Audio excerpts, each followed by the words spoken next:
High, শুভ সন্ধ্যা। আজকে মেসেঞ্জারে একজন মুসলিম ছেলে আমাকে উল্টো পাল্টা বলেছে, আমার বালছাল বলছে। মানে মেসেঞ্জারে আমি কিছু পাঠাই, প্রায় জনকে পাঠাই, তখন তাকে বলে দিয়েছি। একজন মেসেঞ্জারে আরেকজন ওপেন আমার সঙ্গে তর্ক বিতর্ক করেছে মুসলিমদের সঙ্গে।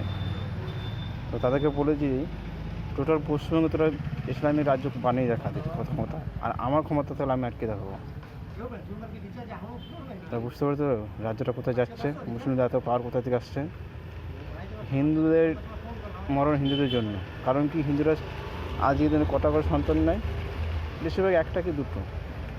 আর মুসলিমদের সন্তান কজন করেছে, 6জন 5জনের নিচে নেই। তাই হিন্দুদের জনসংখ্যা কমে গিয়েছে আর মুসলিমদের জনসংখ্যা বেড়ে গিয়েছে এই কারণে।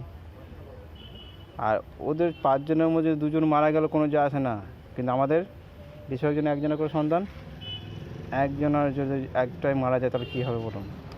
আর পৃথিবীতে সবথেকে বড় দুঃখের বিষয় কী জানেন, বাবা মা জীবিত থাকতে তার সন্তানের মৃত্যু, সে ছেলে হোক মেয়ে হোক।